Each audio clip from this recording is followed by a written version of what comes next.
Hi, I'm Mimi Chan. Welcome to Culture Chat. Thanks for joining the conversation.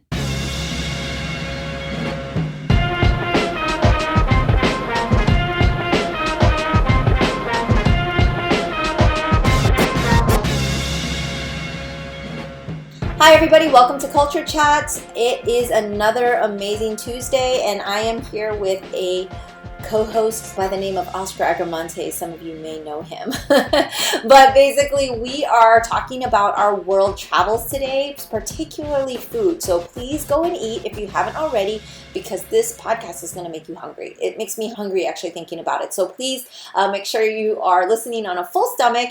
But we don't just talk about food. If you hang in there, this very lengthy food conversation and journey does kind of tie in a lot of our martial art philosophy and what we think about hard work and the mastery of cooking. And we definitely give shout outs to some of the places that we think you should go to if you find yourself in these different countries. And so I would love to hear what you think about it. But that is our podcast today. So I hope you enjoy listening to our food journey.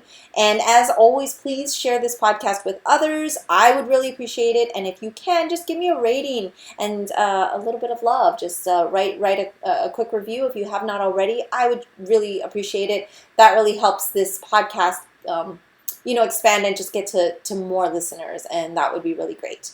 As always, if you have questions or suggestions, send them to me and Mimi at culturechatpodcast.com or reach out on social media at SifuMimiChan. Now, on with the show. Hi everyone, welcome to Culture Chat. I am here with my favorite co-host, Oscar. Can you really say favorite after all the great guests that you had? Well, you're not a guest, you're co-host. Ah, touche. So we have gotten so many questions on our travels because we tend to go out of town a little bit. You mean since just came back from a 3-week trip and are now going on a 10-day trip? Yeah, but that's completely normal, right? And, the last trip we were on, they were like, hey, didn't I just see you on this cruise ship a month ago? And we said yes. So it's kind of a little bit of a pattern for us to constantly be traveling. Actually, you break the year down into quarters, 3-month increments, and looking at Q2 2019, we are gone for a third of that quarter. So a month? Pretty much a month, yes. I don't see that as a bad thing. Me neither. All right, so everyone asked, where have we been? Where are we going? What is going on? So we spent the last, a third of that quarter, as you call it, but we spent several weeks traveling on our, what we call Chan Family Retreat, and we do this every year, and normally it's about 3 weeks long. We do a lot of Kung Fu, a lot of Tai Chi, and a lot of training, and especially that first week, because what we do is we take a transatlantic cruise across the ocean from Florida to Europe. Actually, this is one of my favorite types of trips because I like a lot of time in the water where we don't have an agenda as far as going into ports and looking at cities and getting acclimated into a ship where we're able to relax. We're disconnected because even if you tried to get internet access, it's so slow, it's frustrating, so you don't even bother. So you're disconnected electronically, disconnected from people. But really the main thing is that you are able to spend some time with yourself and your loved one. Singular. Okay, so we've talked in the past about our training on board, but today I think we are actually going in a different direction because most of my travels, people ask me, how do I schedule the agenda or the itinerary? What do I do? What do I plan? And pretty much all of my planning revolves around food and eating. Right. You're not going to get any disagreements from me there. The only thing I can add is continue. Great job. So we have had the fortune of being able to eat some really incredible food and have not just eat the food, but have an experience. And I think what a lot of people don't seem to understand about worldwide eating, actually, this sounds really crazy, but I do have a spreadsheet, of course, on dining worldwide, and I am kind of journaling my food journey, as you could call it. And people have actually been asking me, hey, I'm going to this city. Can you recommend something? And instead of just like jogging my brain, now I have a spreadsheet where I pull everything up. But what's been really nice is that what we're trying to do, because, everybody takes the food porn photos, right? But what's been really nice is that now I'm trying to write down like how I felt about an experience or what was an impression to me, and I think that's been really valuable because instead of just taking the food porn photos and just going, oh, that really tasted good, I'm really trying to capture the experience that I had there. And a lot of the chefs actually have mentioned, through their menu or through their serving staff, whatever, not that I sit down and talk to these world-class chefs, but that they really do want you to capture the experience and not get caught up in just taking photos of the food. And it's a good point because I actually hate food porn pictures. One, because I get very envious. But two, like for me, when we go somewhere, as soon as the food is there, I'm ready to eat it. So initially, I didn't like the food. Oh, I'm going to take a picture of the food. But the way that I flipped it is, during the time that Mimi is taking the picture, I'm going to look at the food and appreciate it. And then your point now of taking the picture to then remember what that experience of having the food was like as kind of your memory assistant, I like that a lot because then we have been to a lot of pretty cool places. And some of them we would love to go back, and some of them maybe we won't prioritize to go back. And so memories are very fickle, and having a picture is really it's a nice way to remember. I actually think it'd be even better if we could have like a sample of the food to take back. With like a cryogenically frozen piece right there. Yeah. So we have eaten all over the world, and what we're going to do now, though, is talk about our most recent memories. So selfishly, this is kind of like a podcast to remind me about all the food that we've eaten, and that way we can, have it ready for the journal. It's all in this podcast, so we're ready to go. So one of the first places we stopped at was kind of right not in the middle of the Atlantic Ocean, but off the coast of Portugal and Spain, and those are the Azores Islands. And we stopped off in one of our favorite spots, which we've been to before, in Ponta Delgada, and that is, of course, in the middle of the ocean. And so, what do you think we ate in the middle of the ocean? Seafood. Okay, so we've been to different seafood restaurants. Yes. But for the value, freshness, quality of the food, tastiness of the food, this has got to be up there. One of the top ones, right? It's very tasty. So basically what we got was just fresh fish that was grilled. And it didn't even seem like it had that much seasoning, with just like lemon on the side. And we also got a seafood stew pot. So basically they just put all of the goodness inside from different, different shellfish, different fish heads, things like that. And they just put it in a pot, and then they bake it, and they put a little puff pastry over it. And I think it kind of had more of like a tomato broth, base. So it was a little bit of, not a bisque, but it was a nice stew. And let me tell you how happy Grandmaster Chen was to see that fish head in there, because that is definitely one of his favorites. And another thing about that, before I hand it over to Oscar here to comment on this, is that, this very like nose to tail. A lot of restaurants, you just get a fish fillet. And since I'm Chinese, of course, I grew up seeing the whole fish. So I never understood the whole fillet bit. And so it's so awesome when I see restaurants that use the fish heads, especially to cook the soups and things, because that's something my dad always did. Right. You actually have a better memory of this one because recently I have developed this allergy to shrimp. And so just to be safe, I try not to eat any shellfish. And the unfortunate part with this restaurant is that because there was so much fresh seafood, I kind of was a little bit hesitant to try some things, just being on the safe side. So the only thing that I will add is the happiness that I saw my father-in-law, my mother-in-law, my sister-in-law, and my wife. They really, truly enjoyed this seafood experience. And you can see freshness of the fish. Your father is always talking about looking at the eyes and before cooking and after cooking, but as soon as he saw the fish, he immediately, being a fisherman, growing up in a fishing village, he knew how fresh the fish was, and obviously he was super excited to be given the honor of having the fish head. Yes, it's definitely an honor.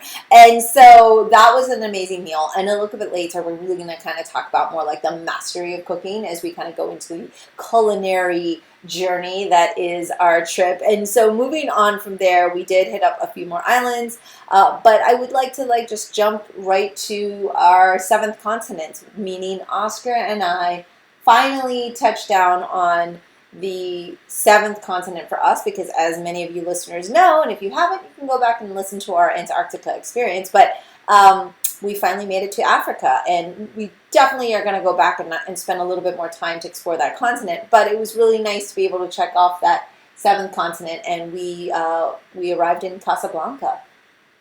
Seventh continent done, check. So that's it. We're good. Now, actually, when you look at the continent of Africa, it is so massive. It's you could fit the U.S., all of Europe. There's a picture if you look up how many planets can you fit? Not planets, sorry. How many countries can you fit into Africa? And I think you got a few continents on top of it. It's like North America and Europe pretty much fit right in there. So we had the pleasure of having gone to Casablanca, which is just this little tiny tip of exploring, but it was super exciting. And we actually got to eat some food there, and you probably remember the names of the food more, but what I will say is there is something to the hospitality of the Moroccans when we went into their restaurant. First of all, everyone speaks like 3 languages, so a little bit of background with Morocco is that it was a French colony, so everyone automatically speaks French and Moroccan, but because English is universal, they also speak English, and that was pretty exciting. Yeah, kind of veering off the food for a second, it's always amazing to me, especially traveling to places like Europe and Morocco and all these other countries, is how multilingual, not even bilingual, people are. And I just have this huge, immense respect for it as somebody who, whose dream is to be a polyglot. And I don't think it's going to happen, but it's always really incredible because, I often talk about, of course, language can be such a barrier, and we all try to connect through language. And, when I travel, I make an effort to try to learn the basics. Hello, thank you, where's the bathroom, etc. in whatever place I'm at, and whether I retain it or not is one thing. But when I'm there, I definitely look it up, and I try to kind of immerse myself, and I feel like I always get a little bit of respect and laughter more than anything, that I'm at least trying. But in the Moroccan restaurant, what we did was we asked for something very local and something very home cooked almost, and we were really fortunate because it was actually Ramadan when we were in Morocco, and we, first of all, before we went to eat, we went to the Hassan II Mosque, and it was incredible. I think I'll let Oscar kind of talk about that experience, but it was really incredible. And then, our poor tour guide, I felt so horrible that we're asking him, oh, we really want some traditional food, while they're fasting. And he did say, though, that because of, tourists and things like that, there's a couple restaurants open that are traditional, but most of them do close because, it's kind of just torture to be cooking all day and not being able to eat, right?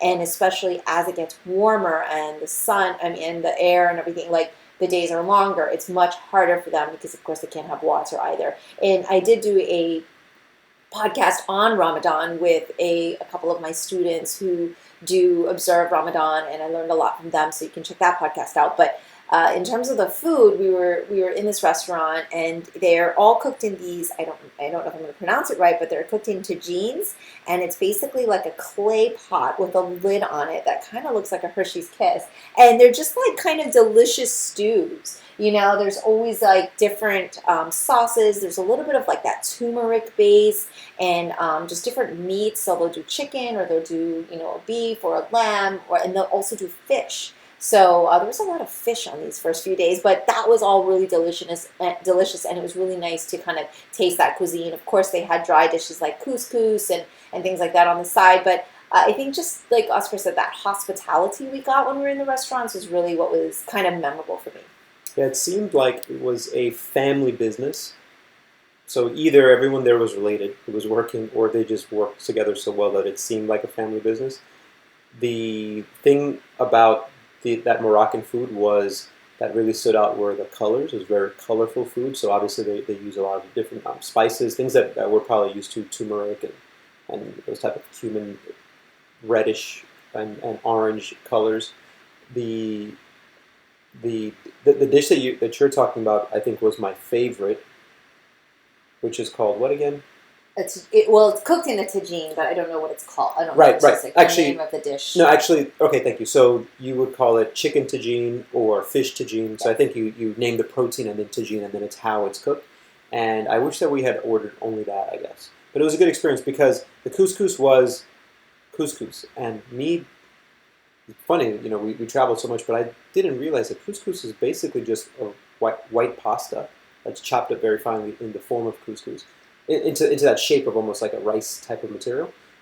So that was good, but not as good as the tagine, and it's not as different as the tagine, right? So it was a very good meal. Yes, yes. So I would love to be able to talk to a traditional chef or someone who can cook Moroccan cuisine because I was curious. Now that you mentioned that, from a practical perspective, I wonder if those dishes, the tagines themselves, are those colors because you cook such savory and very colorful types of ingredients. And like I know curry when I use it for my Jamaican curry, that it's very staining. So I wonder if it's those colors because then like the pots don't get all ruined and or if it's just the aesthetic appeal or something like that. But you being the dishwasher in the family, I wonder if that's something you thought about.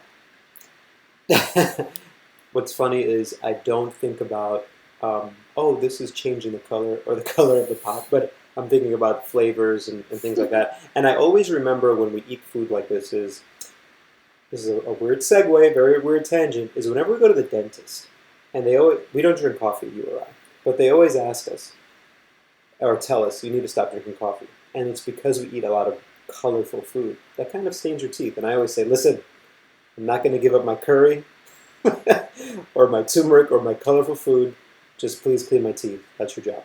So anyway, that's a quick segue on that. But one thing that I did realize about Moroccan food is how it has this kind of mix of Arabic and Mediterranean cuisine, but because it also had that little bit of, well, not a little bit, but colonization, right? It also has some slight influences with European, like French cuisine as well. But excellent food and really a welcoming atmosphere is what I noticed. So we are going to move on from Morocco because we could keep talking about how much we enjoy food, right? But we did, of course, explore a bit of Spain. So we did a few cities in Spain. We did a few cities in Italy, and we also did a couple cities in France. So I think we're going to jump to Italy before we hit up Spain because that's kind of going to be the bulk of our conversation and some of the things we wanted to talk about in terms of technique. But in Italy, we went to Genoa and La Spezia, and of course back to Rome. And Genoa, that region, is where pesto was pretty much invented. So, of course, I was on a mission. I had to get pesto. I had to get fresh pesto. I had to bring fresh pesto back, and it was like a whole ordeal. And I did bring some back, and I'm dying to kind of get into it and try it and do something kind of interesting with it. I did taste it, but it, apparently it only lasts like 10 days once you've opened it. It's all very, very fresh ingredients, and we were at a really small, like kind of corner market where the girl was sitting there basically making it in front of you. And it was like a very artisan type of experience, but everything just smelled so fresh. And you could just see that all the ingredients they were using was really, really just, pesto, if you think about it, is basically olive oil, Parmesan, pine nuts, and basil. That's a kind of a basic one, right? And then a little bit of maybe if they do salt or pepper or anything like that. But usually that's what it is, and they get the salt from the parm. But it was so savory, and it was just like a really, in my mind now when I go to taste that pesto, what I imagine is being in that shop and doing a little sample and seeing her kind of stir the stuff and then just kind of brings me to that corner street. It was just like alleys upon alleys in order to find that shop. And so what's really interesting about food to me is that little taste can kind of bring about all of these images and just your senses are all activated. Yeah, I think there is something to how closely related smells and your memory are, more so than any other sense. And so that was super fascinating seeing fresh pesto being made and then being able to buy fresh pesto, but then we had to like rush it back and put it in the fridge. And then as soon as it's open, we only got 10 days to use it. But that was a nice experience.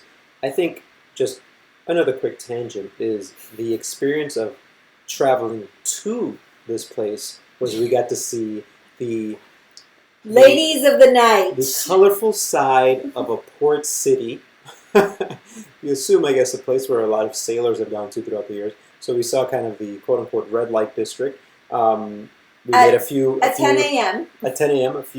Made a few turns, and all of a sudden we realized, oh, there's a lot of women who are just standing outside. Oh wait, why are they wearing such uncomfortable shoes? Okay, I see what's happening. Right, well, the uncomfortable shoes was odd because literally these are cobblestone streets that are at major inclines, and it literally was like a dark alley. And every alley we turned into was a little dark. So we actually did this thing where in Genoa, the area we were in, it was actually quite safe, even though it sounds a little dicey. But we basically kind of explored a bit in a way, got a little lost on purpose. Like I kind of Google map everything and I kind of, map things out. But honestly, we lost signal because all the buildings are so tall and stone and old. It was just like not really the easiest to really be able to go through and find your way. But I kind of I've got a pretty good sense of direction. So I kind of knew we would we would end up in the right area, but we kind of got lost and that kind of brought us down those questionable streets. And we got to see a different side of a port city, and that was actually quite memorable as well. So moving on from Genoa, because we ate at a restaurant there that wasn't fantastic, or no, was that? Yeah, no, it wasn't fantastic. So, but we did get the really fantastic basil. So, but we can move on from the restaurant. We can move on from the restaurant. Yeah. So, but what I'm moving towards is the other city in Italy, which is La Spezia, of course, another port. And that is where we ate at a phenomenal restaurant. And I will give you the name of that in case you find yourself on a cruise or something, because that is a popular port. And basically, it starts off with, Oscar's with me and my mom. And I said, well, we want to go to this place. It opens at noon. I want to get there early. And we get there, and they're like, this is where we're eating. And it's basically like kind of a sign and a staircase that goes downward into a cellar. And the doors are closed. And they're just basically like, we're not open. Which is kind of That's common. That's very common, because if it's their siesta time or pre-lunch time, they will not open that door 1 minute early. So we're waiting in the upstairs, just kind of waiting. And as we're waiting, we notice like there's a crowd. People start kind of coming around, and it was finally the doors open and everyone floods in. We get a table, and thank goodness Oscar does really, really well in Italian because of his Spanish. And we find our way around the menu, and we order. We notice, though, no one else looks at a menu. Everyone else just knows what to order. Yeah, I think we're immediately targeted as non-local. Foreigners. Foreigners are here, but they were very nice. It is funny about traveling in Europe. Be ready for siesta time. Make accommodations and plan your timing around when restaurants open and close. You can't always just expect to show up and things to be open. So please take note of that. But we walked down into the restaurant, which is this beautiful cellar, and we are given menus, but we look around. No one else is given menus. We look at the specials. It is called Osteria al Inferno, which is pretty cool. So we're like, oh shit, we're going down into hell.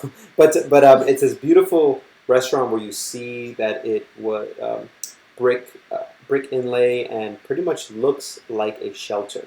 And it was a cellar. It was a cellar, but yeah. And so we started looking at the menu, and immediately I think I almost overdid it. Luckily, you reined me back, but I was like, all right, I want one of this. I just went down the menu, and I was thinking I was going to get a little bit of everything. Oscar was a little bit hungry, let's just say. So I didn't know what the portion sizes were, so we did err on the side of caution.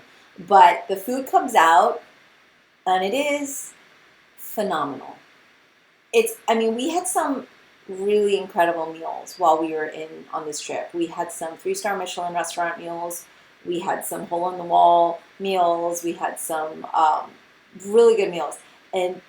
But in terms of Italian food, it's really up there in one of my memories of an incredible meal. But it didn't have everything to do with the food. It had a lot to do with the food, but not everything to do with food. So I ordered the penne arrabbiata, and it was like that spicy tomato sauce. And Oscar ordered... I ordered it was like sliced pork tenderloin with roasted potatoes. and it was amazing. And they put the plate down and said, "Oh, be careful, it's very hot." And I was like, "No, the plate's not." I was thinking, "Oh, what are they talking about? The plate's not that hot." But the food was super hot, which is awesome because you know that everything is being made fresh to order. To your point of the the experience of eating there was so special because to our right was this older couple, and we were kind of eyeing each other in a very friendly way throughout the meal while we were waiting. So when they got their dishes, we looked at it, and without making any comments, it was more visually and body language. We were kind of they were imitating. Oh, this is a big plate, or you know, thumbs up. It's going to taste very good. So the funny thing is, we didn't really need any words to understand each other in the beginning, and then so by the time that we got our meals and realized, oh, we've got very similar dish. We ordered similar dishes.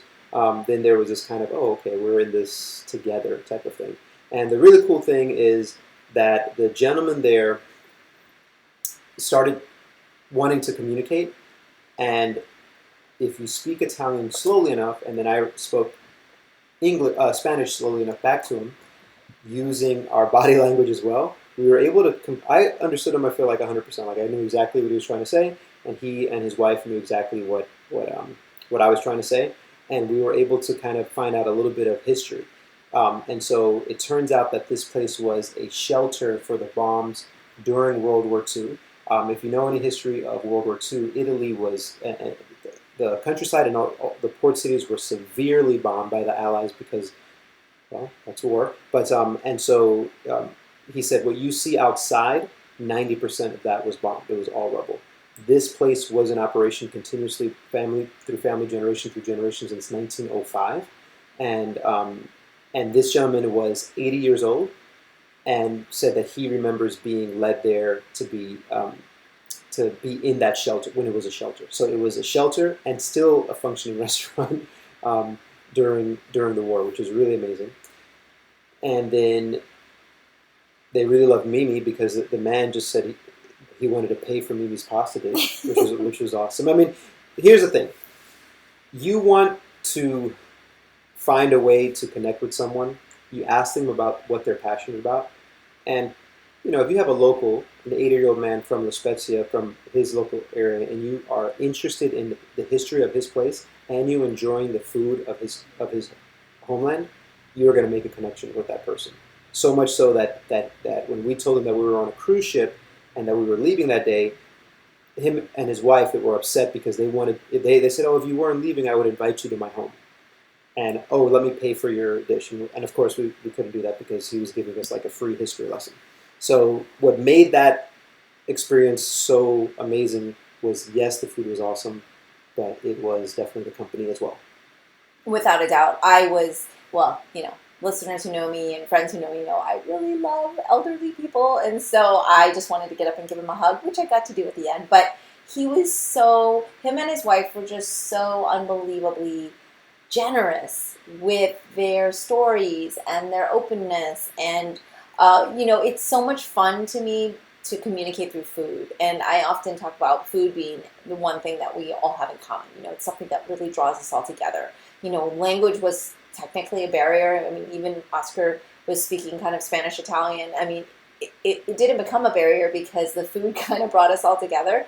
And so I would say I would have enjoyed eating the food as much as I did without meeting them, because the food was phenomenal. I mean, to go on the foodie side of things, when I tasted that tomato sauce, it just tasted exactly what you would want from an arrabbiata pasta dish. It was like everything you would want. My mom ordered the squid ink pasta, and it was incredible. Like, you just knew the person that was back there that was cooking was doing everything from scratch, does it every day, all day, and they're a master. And, you know, that's something that we're going to talk about in food. It's just like the mastery, the level of mastery, and the level of love that you could feel being poured into the food. You know, you looked around in the restaurant and everyone there was obviously local and they knew what they wanted. They just got to hear like the few specials of the day, and then they would decide if they wanted their regular dish or the special. And you could just feel that people return there for the food because it was incredible, but just also for the camaraderie and for the feeling that you get when you're there and you sit down and you talk to the people next to you. And that experience, I think if I ever eat, penne pasta again, like I hope I'll like kind of imagine that or kind of remember that and hold that to memory. But the food itself was just, and there was also these fried little bits of sardines and fish and shrimp, and it was just cooked to perfection. I mean, it was really unbelievable, but so was the experience, like Oscar said, and I was really grateful that he was able to communicate verbally because they so much wanted to communicate and share things with us. And then the table to our left also was equally as friendly. They kind of wanted in on the conversation, but we kind of just talked to them as we left, and we were in passing, and we were fortunate that they spoke English, but they said, "Oh, we're so happy you came here. This is the best restaurant in all of La Spezia, da da da da da." And so it was really just a cool experience. We were just like talking. It felt like we were just talking to the whole restaurant as we got up to leave. Yeah, I think it kind of gives you. This is the cheesy, like when you're here, your family thing. It's what Olive Garden wishes it was. It's what Olive Garden promotes that it is. Obviously, Olive Garden is not that, right? But that sense of when you're here, your family was definitely part of our meal and part of our experience. So, what's cool, what's amazing about that place is I would have loved to go back there if we were back in that town just to have the food, but I would love to go back there and wish and pray that we would run into that same couple. Yes. Like Luigi. Luigi and his beautiful wife. So that is a very memorable experience we had.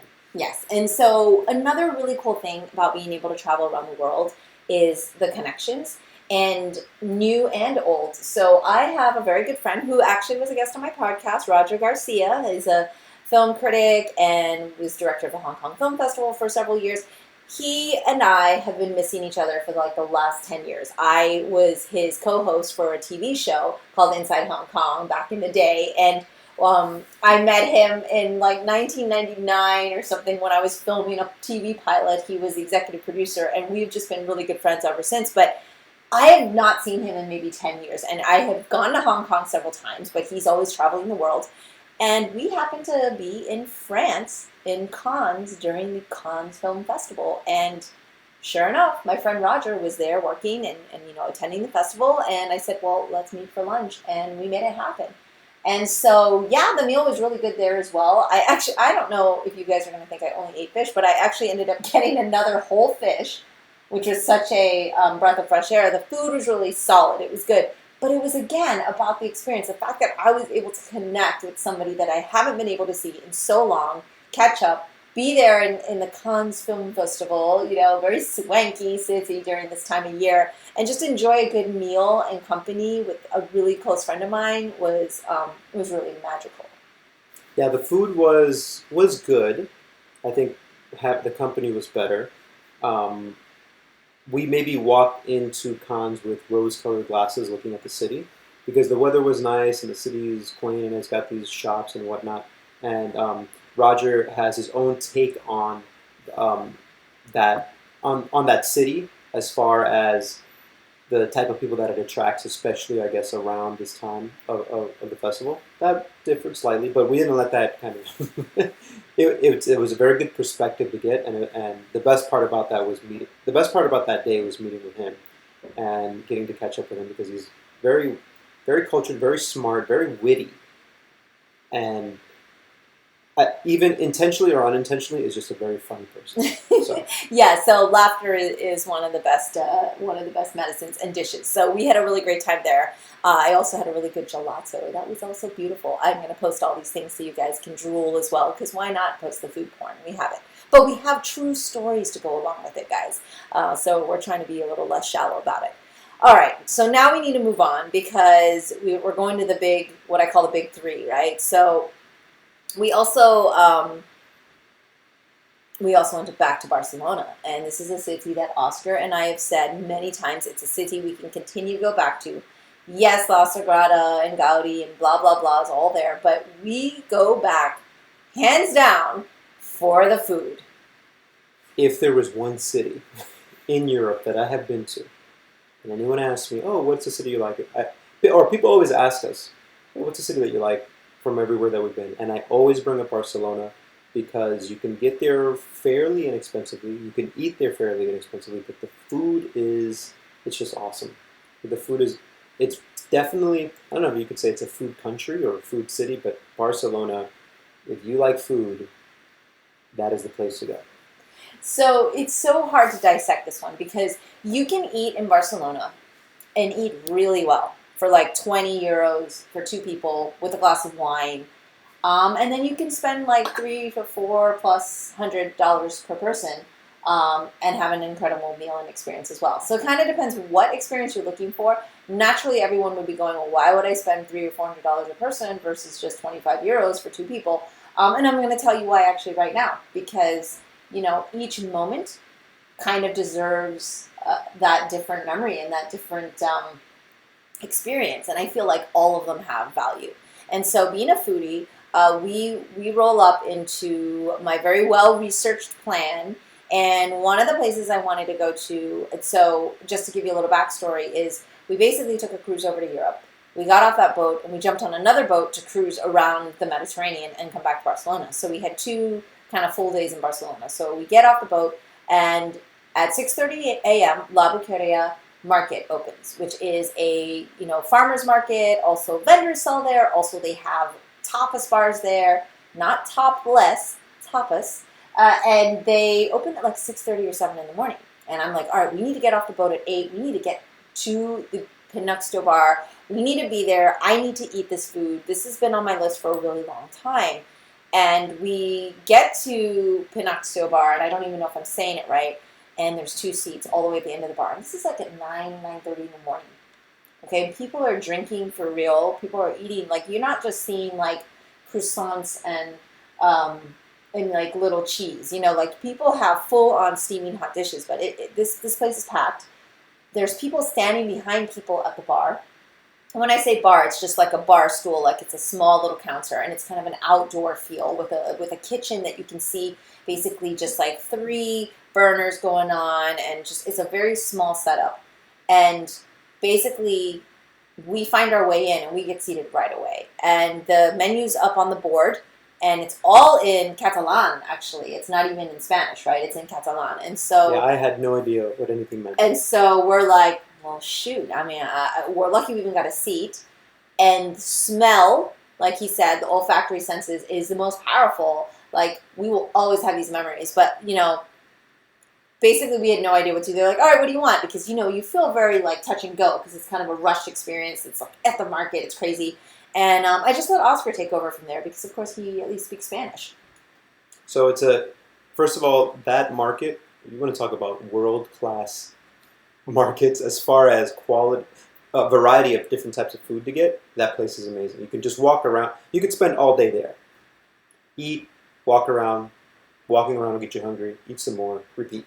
So there's that. The Pinoxio bar, obviously you do all the research and you say this is a place we have to go to, and that's it. We've got to go. If you've deemed it worthy enough for us to stop to, then there's no other question to have. But we get our 2 seats at the end of the bar. It's like an L-shaped tapas bar. So I would say maybe 20 seats, 25 max. And we get the last 2 seats. And immediately after you sit down, you realize, wow, I'm really lucky, because then people walk up behind you and they're just waiting. People will just stand and wait behind the people who are eating because they know how good the food is. A lady who's working there comes up to us. I just start talking to her in Spanish. Here's my thing for speaking Spanish in Spain. I do speak Spanish fluently with my parents, but anytime I'm in another country, I always say, oh, I'm so sorry, my Spanish is not very good. And so then when I can get away with some things, then I get a little bit more, I guess, leeway and compassion from the person. But Maria Jose is what her name was, immediately just asked us, what do we want? And I said, honestly, what would you recommend?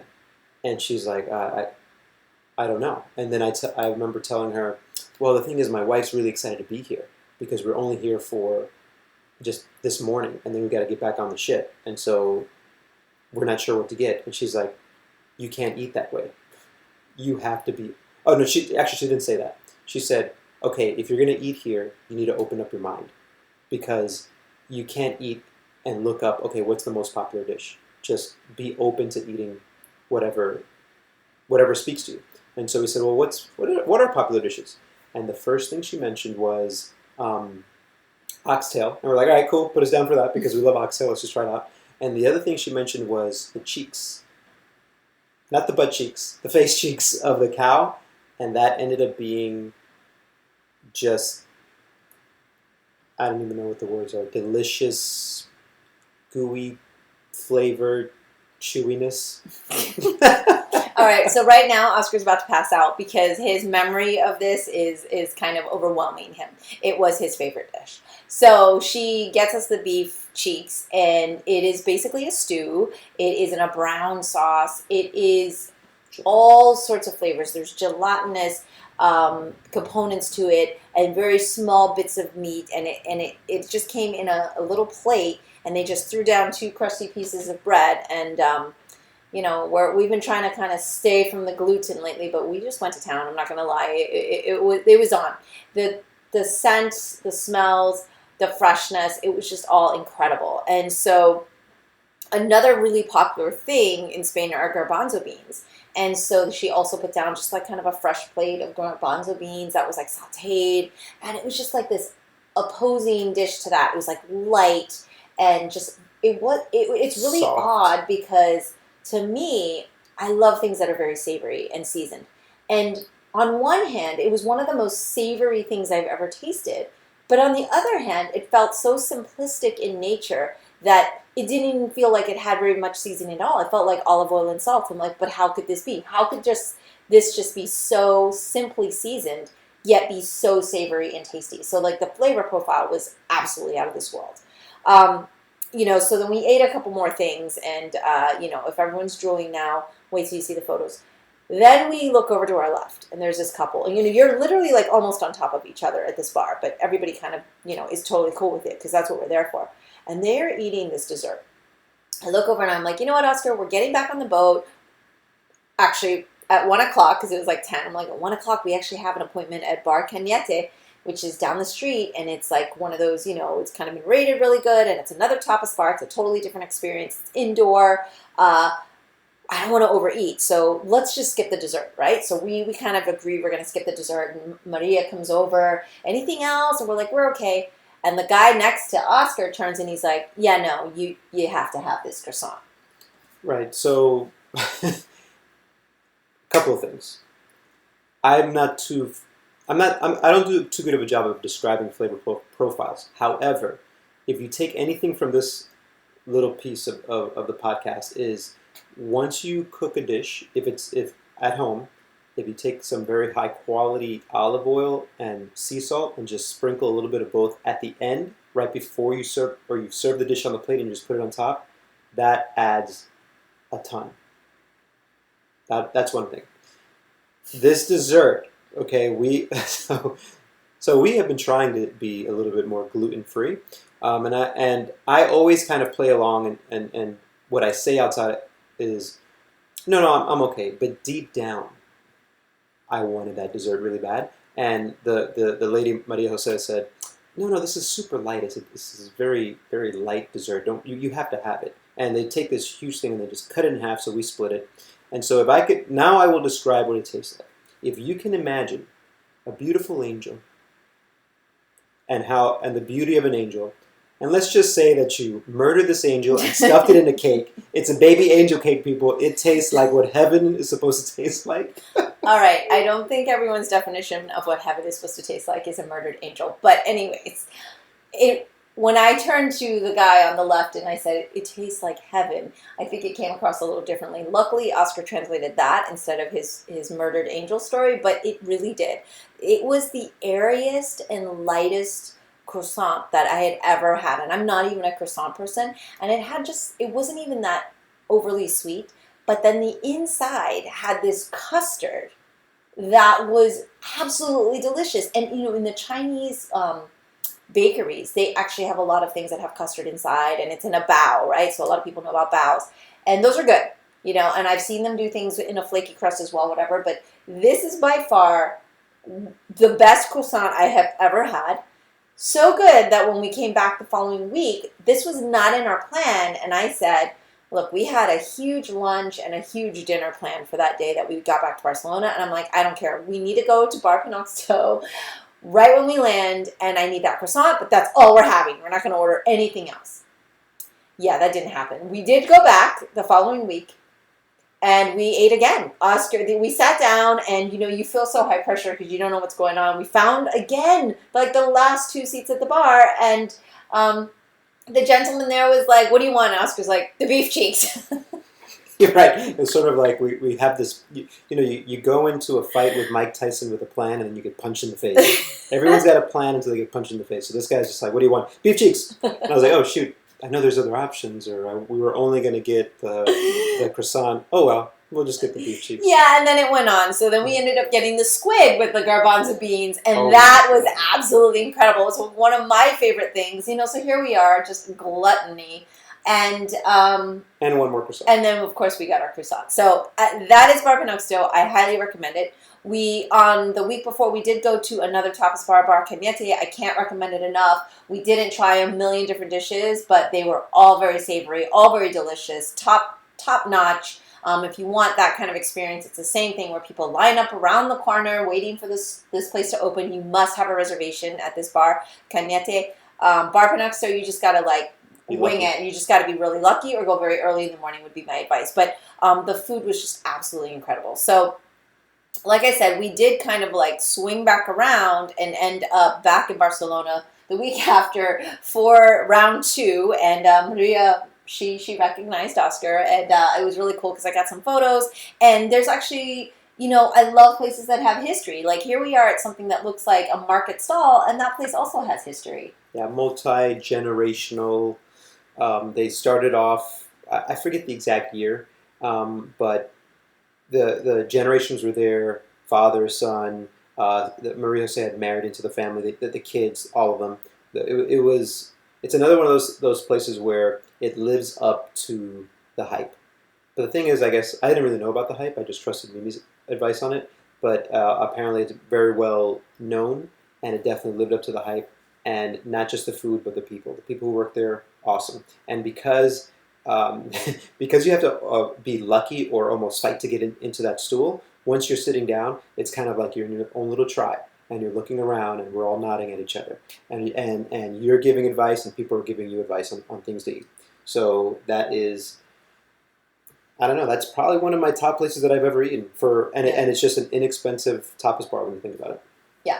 Really incredible. It's just so incredible. And, something that we wanted to kind of emphasize here is not just how good food tastes and everything, but again, there's that history and tradition with a place that we're eating, and that made it all the cooler. I mean, we looked across the bar, and there is, the elderly gentleman that's been there from the beginning, and generationally, then there's the next generation, and then there was the next generation, and it was just so cool to see that they were there day in and day out, because we went there a week apart, and they're all still there, and everyone had their job, and everybody's working together, and it was just this great harmonious symphony of food being prepared in a way that was just prepared with love and pride.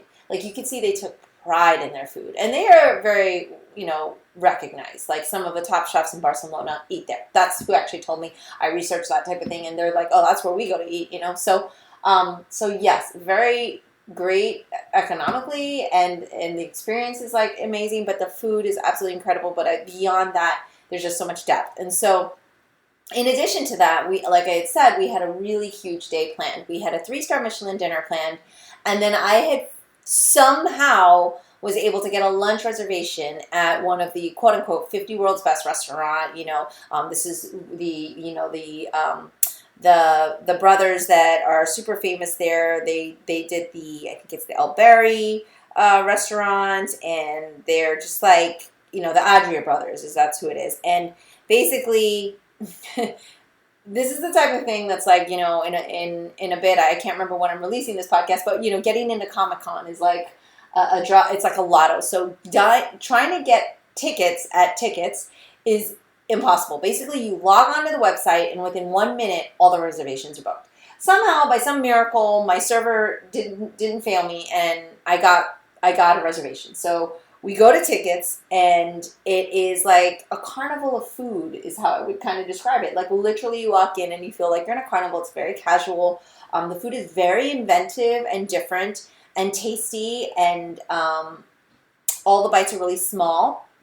But it was like almost a sad experience because we went to three incredible places, but all back to back to back. So I feel like there wasn't enough time to digest and appreciate each and immediately start comparing them, right? But in terms of the experience, I actually felt like tickets was overrated for the amount of trouble it was to get that reservation. Right. The cost and quality of food, definitely worth it. But the pain in the ass it was to get the reservation. It's so funny because we booked it, 3 months before? Or two, I forget how long ahead of time we booked it. And it was really hard to get, and it was by luck. Okay, we got a 1 p.m. time slot. Good, we're good to go. And when we're in line at 1 p.m. to go into the restaurant, the people in front of us had just happened to be walking by and said, "Oh, I thought that maybe there was availability," which we laughed internally. But as far as the food and tickets, definitely very tasty. Great, and a great value for the food that you get. But just the pain in the butt to get in there was the only thing that kind of takes us a little bit away from it. But as far as the food goes, awesome. Yes, so our final destination brings us to ABAC, which is a 3-star Michelin restaurant that was an 8:30 reservation. So we eat at 10 o'clock in the morning, 1 o'clock, and now an 8:30 reservation. And I know it sounds like, well, that's not abnormal. It's breakfast, lunch, and dinner. But when I tell you the amount we ate, you guys are all like making piggy noises right now because just don't judge, okay? We love the experiences. So I was like not really that excited about the third reservation because I was already tired. You know, we've been traveling for 3 weeks. This is the last day. We're getting on a flight the next day. We needed to pack. I was excited about the restaurant, but I was just kind of like, man, if I didn't already book this, I would cancel it. You know, that's kind of the attitude I had going in. So we get there, and it's this really beautiful, like Japanese architecture. Really, it's actually inside a hotel, the ABAC Hotel, and I had known about it because, of course, it's a 3-star Michelin restaurant. Chef Jordy Cruz is world renowned, and I was actually beyond pleasantly surprised. The initial experience and what you feel when you walk in, all of that angst and tired, everything I was feeling just kind of melted away. Yeah, and that goes to show just world-class customer service. So you walk into this place, they have a terrace, a patio terrace, and they say, okay, just relax here for a while, offer you a cup of wine. We're wondering, okay, this is cool. They're kind of just having us just enjoy the view. And then they take us on a tour of the kitchen, which for a 3-star Michelin restaurant, to have a tour of the kitchen, to have your meal start there. So the tour of the kitchen is actually your appetizers. And then to be introduced and take a photo of the chef, and the chef welcomes you, is... I just looked at Mimi and said, very strong. Strong start. Yeah, so not only was it a strong start in terms of the experience, but the food was to die for. Okay, I will list all of that stuff in the blog, but basically there was just this unbelievable, like, of course, anchovies and chickpeas and all that we mentioned was very, big into what they kind of offer there. We had this incredible foie gras, but when I say these things, it was just presented in a way that you wouldn't imagine. It was so imaginative, but to be with the chef, it's like him welcoming you into his home at a 3-star Michelin restaurant. That was, if you look at it from the exterior, it just looks like this very sophisticated and classy place. But then they just opened the doors to you, and you just felt at ease, and it just set the tone for the rest of the meal. The food that came out from this meal was phenomenal. Like, we basically had one incredible dish after another. Too many to name, but some of the top ones, like I said, was that foie gras and this anchovy, prepared in this deconstructed way on this crispy, wafer. We saw them making gelato with the dry ice in front of us. They served me an appetizer in a daisy, and then there was just all sorts of amazing different types of fish experiences. and then they had the savory experience. And so there was a lot of presentation happening as well, with like cooking on the side. Like you would see things happening. They had like a big container of salt on the table for a while, and I was wondering what that was for. There was giant prawns inside that apparently had been cooking in there for 10 hours, and they were like hiding in the salt. And then they would cook different things. They lit a beautiful candle, and we ate, and we had some really incredible savory meals of like risotto with pork belly and sashimi, and just like a urchin foam, and it was just like really incredible. And then they brought out more savory dishes, and they were like, okay, and now, eat this. Here's this focaccia that was made, and this is probably one of our highlights, so I'm going to share it.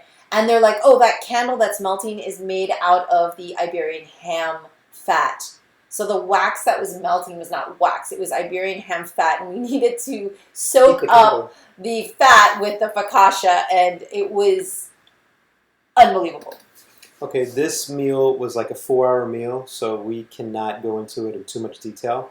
But that Mimi looked at the candle and said, oh, they're going to do something with this candle. You thought they were going to cook something with it, but we didn't know that the candle itself was part of the meal. And after it melted for a while, they brought the bread out, and you basically took the bread, swiped up the candle, and you were eating like the Iberian beef fat. That just goes to show the level of what the experience is. But I can't even tell you the amount of dishes that we had. Honestly, I don't know. You could tell me it was 30 or 20. I would say, yeah, around there. Just the different dishes that we got. All of them were delicious. I always get to benefit because Mimi gets full way before I do, so I kind of start finishing up all of her dishes as well. And somehow I always find space there. There's always space for really delicious food.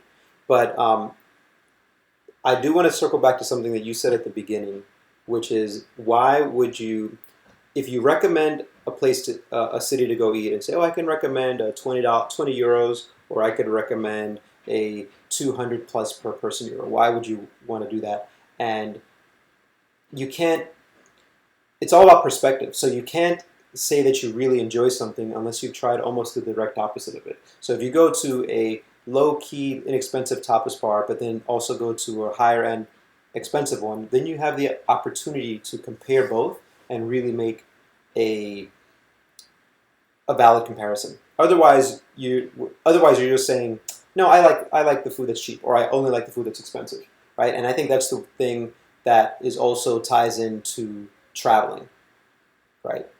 You can't say that, not to get political, but you can't say that America is the greatest country in the world if you haven't traveled outside of America, right? This is an awesome country. It is. I'm so proud to be here. But I think it's the ability, the opportunity that we've had to travel to other countries has also given us the perspective to say, oh, here's what's good about this place, what's not so great about it. Here's what's good about where we're at and what's not so great about it. It's the same thing with food. So that is the benefit of traveling. That's the benefit of, or the perspective you get from traveling, but the perspective you get from also trying different values of food and different types of food. So in wrapping up, because I know all you've done is now hear us talk about food for the last hour, is, something that Oscar and I sat there in our 4-hour meal. Yes, 4 hours. That started at 8:30. So do the math. That means at 12:30 we were like, can we please get the check because we're just falling asleep, and if you feed us anything else, we're about to die and explode. Because there was like 4 different types of desserts that came out one after another, and it was just like nonstop. It was like a deluge of food, but it was incredible. It's like we just started to sit there and we were just like, wow. It is so amazing that we had this amazing day of eating from 8 in the morning till now, and that the mastery, and like earlier I talked about food and passion and the love that's put into it, but when we went to this 3-star restaurant, it's like you really see mastery. Like you see perfection on a plate. You see somebody who has taken the time to master a skill. Right? That isn't just like, oh, I make food with love and it tastes good, and here, not that there's anything less about it, but it was really cool to see something at that level. So I would analogize it to watching like a ballet, watching like a really amazing ballet performance or something, but then like just kind of, seeing like Mikhail or whatever. Like it's just like, then you see, mastery at work. Not that our bar experience wasn't mastery. It was just kind of on a different level, on a different scale, with a different canvas, a different artist at work. And it's just cool to see the different levels of mastery is kind of where I'm getting at. And as a martial artist, it's really amazing to be able to appreciate that when we say Kung Fu is hard work, that so many people we come into contact with in the culinary world, or any world really, but they are all Kung Fu artists. They are all Kung Fu practitioners. Yeah, actually, that's a really good analogy. I can't remember the name, but those same people who created the Book of Mormon, and we went onto that off-Broadway play and saw the puppets. Avenue Q. Yeah, so there's a play we saw, Avenue Q, off-Broadway. It's kind of like foul language and dirty puppets. It's the same as the, what's it called, South Park. Right. And then you can go on Broadway and see... Jeff Whitty. And see, I don't know, you could see... Les Miserables. They're both amazing, different experiences, but both amazing. Both are being performed by masters at their craft. And so, again, you got to experience them both to have the perspective and to make a choice on what you really like. So the really cool thing about stuff like that, this will be the last thing that I say, is that you having that perspective, it all comes down to then you knowing yourself better. The better you know yourself, the better you can serve others. Holy smokes, I just went a little bit sermon-y. I apologize, but that's how passionate I get when we talk about food. All right, well, thank you guys for tuning into Culture Chat. We're really grateful if you actually listened to this whole podcast and kind of got to the end where we talked about all of these philosophical things to do with food and not just us gushing over how much we enjoy eating. But it was really a meaningful experience to us, and we would love to hear any experiences you had. So please share any of those experiences. Comments in the blog here. I'd love to hear about it. I'd love to see pictures of your food too. And let me know what you thought of our food journey. And we have some more food journeys ahead of us. So if you liked this, let us know as well. And that way we can continue to share our experiences with you. So thank you for listening. That's all for today's episode. Thanks for listening to Culture Chat and hope you enjoyed the conversation. Please subscribe and rate my podcast. Feel free to leave me suggestions or send an email to mimi@culturechatpodcast.com or follow me on social media at Sifu Mimi Chan on Twitter, Instagram, or Facebook.